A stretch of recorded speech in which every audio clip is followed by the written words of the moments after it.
Hello everyone, this is Aisha Swami and today I am here to teach you one of the most important topic that is वाच्य। और ये जो topic है ये CBSE board exams का बहुत important topic है जो 4 मार्क्स कवर करता है।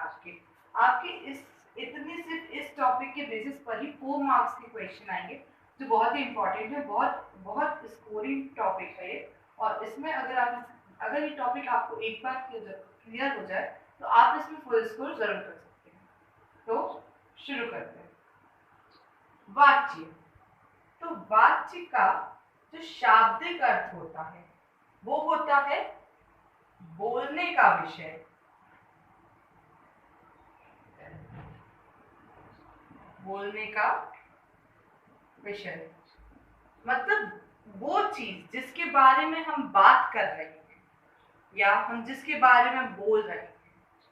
तो ये तो वाच्य का शाब्दिक अर्थ हो गया, पर ये हमारे व्याकरण का एक भाग बोले या व्याकरण में बहुत महत्वपूर्ण चीज है। तो जैसा कि हम जानते हैं व्याकरण में हर एक चीज की परिभाषा होती है, उसी प्रकार से वाच्य की भी एक परिभाषा है। वाच्य वाच्य क्रिया का वह रूप है जिससे यह पता चलता है कि जो वाक्य होता है उसमें कर्म की प्रधानता है, कर्ता की प्रधानता है या भाव की प्रधानता है। तो अब आपने क्रिया पढ़ी होगी, क्रिया में कर्ता उसे बोलते हैं जो कार्य को करता है। कार्य को करने वाले को हम कर्ता बोलते हैं और जिस पर कार्य का प्रभाव पड़ता है उसे कर्म बोलते हैं। ये आपने पढ़ा होगा। और आपने क्रिया के अंदर दो प्रकार के उसके भेद भी पढ़े होंगे, अकर्मक क्रिया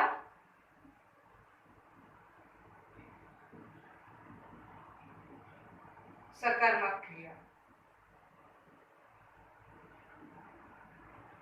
वो क्रिया जिसमें कर्म नहीं होता वो अकर्मक क्रिया होती है और वो क्रिया जिसमें कर्म होता है वो सकर्मक क्रिया होती है।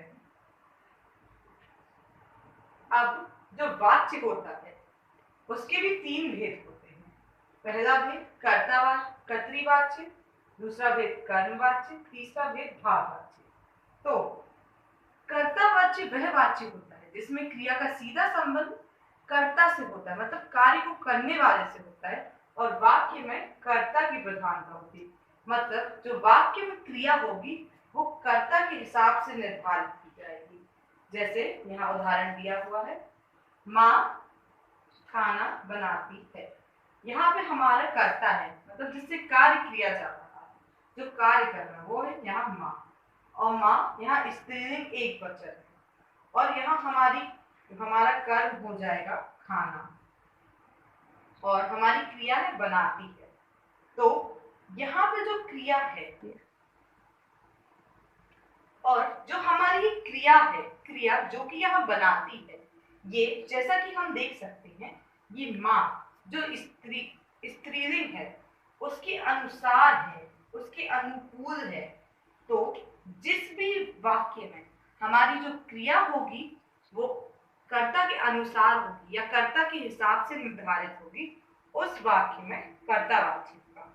और कर्ता को पहचानने की एक बहुत अच्छी टेक्निक है, वो है वाक्य में हमेशा कौन लगा के प्रश्न करो।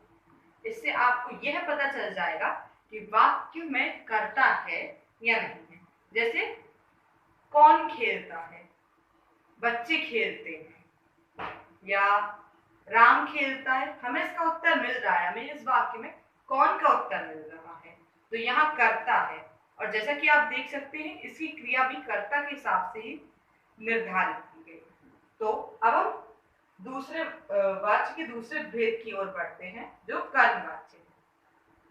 कर्मवाच्य वह वाच्य है जिसमें क्रिया का सीधा संबंध कर्म से होता है और उस वाक्य की क्रिया भी कर्म के हिसाब से ही निर्धारित की जाती है। जैसे उदाहरण है, माँ के द्वारा खाना बनाया जाता है।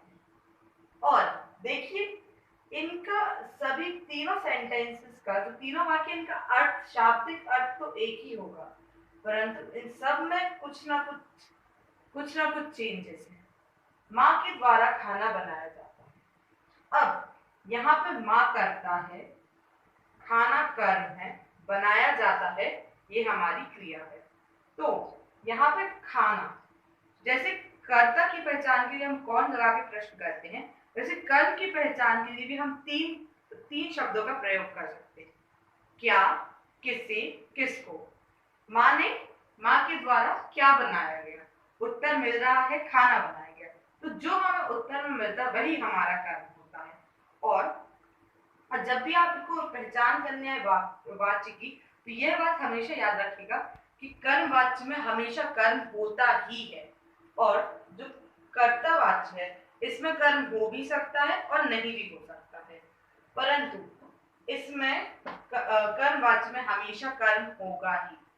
तो यहाँ पे जो हमारी क्रिया है वो खाने के अनुसार निर्धारित की गई है, जो बनाया जाता है। जैसे अगर हम इसे और बदलते, माँ के द्वारा रोटियां, रोटियां, तो यहाँ की हमारी क्रिया भी बदल जाती। माँ के द्वारा रोटियां बनाई जाती, हमारी क्रिया हमारे कर्म के अनुसार बदल रही है, तो यहाँ कर्म वाच्य होगा। अब हम बढ़ते हैं तीसरे भेद की तरफ, भाववाच्य। भाववाच्य वह वाच्य है जिसमें क्रिया का सीधा संबंध वाक्य से, भाव से होता है, और जो भाव है और भाव के अनुसार ही हमारे वाक्य की क्रिया निर्धारित की जाती है। जैसे माँ से खाना बनाया जाता है। अब आप सोच रहे होंगे कि इसमें खाना तो है ही नहीं, तो ये बहुत इंपॉर्टेंट चीज है, बहुत इंपॉर्टेंट पॉइंट है, इसको कहीं भी नोट कर लीजिए कि भाववाच्य में कभी भी कर्म नहीं होता है। ये के द्वारा, एक चीज इन दोनों में ही कॉमन है, भाववाच्य और कर्मवाच्य में, कि इन दोनों में ही के द्वारा और से का प्रयोग अनिवार्य होता है। पर इससे हमें बिल्कुल भी कंफ्यूज नहीं होना है। जिन वाक्यों में कर्म होगा वो कर्मवाच्य होंगे, और जिन वाक्यों में नहीं होगा वो भाववाच्य होंगे। और तो यहाँ हमारी जो क्रिया है वो भाव के अनुसार है। माँ से बनाया जाता है, माँ से बनाया जाता है, यहाँ पे भाव के द्वारा क्रिया बदली है, तो यहाँ बनाया जाता है। और जब हम इन्हें, जैसा हम भाववाचक को पहचान करने आते हैं प्रश्न, तो बहुत बार बच्चे कंफ्यूज हो जाते हैं, मतलब और भी बहुत सारे मेरे क्लासमेट्स भी, कि कैसे हम इसकी पहचान करें। तो जो भाववाच्य होता है वो हमेशा उसके आखिरी में जो क्रिया होती है वो ज्यादातर, या बोले 99.9% केसेस में जाता, जाए, जाएगा, ऐसे जाता, जाएगा, जो जैसे जा वाले, जा वर्ण वाले शब्दों से ज्यादा एंड होते हैं, और ये उसके उदाहरण हो सकते हैं। जैसे माँ खाना बनाती है, माँ से खाना बनाया जाते हैं। बच्चे खेलते हैं, बच्चे से खेला जाता है, यहाँ जाता आ रहा है, पर यहाँ पे आप देखेंगे कर्म नहीं है। तो बस, और इसकी पहचान के लिए एक बहुत ही इंपॉर्टेंट चीज है कर्तावाच्य के लिए, जो शायद हर किसी के एग्जाम में आई होगी और वो कंफ्यूज भी हुए होंगे बहुत बार, तो एक बार उसे भी देख लेते हैं। वो कर्तृवाच्य से रिलेटेड है। कर्तृवाच्य आपने कारक के बारे में पढ़ा है, और आप ये भी जानते हैं कि कारक में कर्ता की जो विभक्ति होती है, जैसे कर्ता ने कर्म को, तो कर्ता कारक की जो विभक्ति होती है वो ने होती है। तो बहुत से बच्चे कंफ्यूज हो जाते हैं कि वाक्य में ना ही के द्वारा है, ना ही से है, और ना ही उसकी जो क्रिया है वो कर्ता के अनुसार है, तो बच्चे कंफ्यूज हो जाते हैं।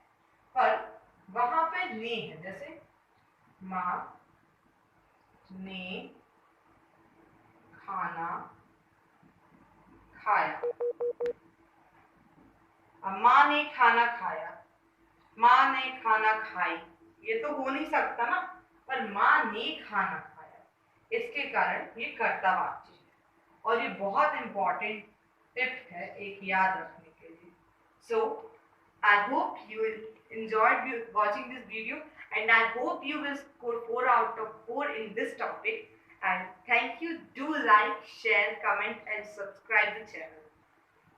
And for your practice, or for your practice session, I have also attached a PDF in the description. मैंने एक पीडीएफ जिसमें मेरे ही हैंडमेड नोट्स, मेरे टीचर्स की हेल्प से और कुछ एक्सरसाइजेस जो जो बोर्ड्स में आ चुकी हैं या आने के चांसेस है, उन सब का पीडीएफ डिस्क्रिप्शन बॉक्स में दिया है। Do check it and I hope you will score 4 out of 4। Thank you.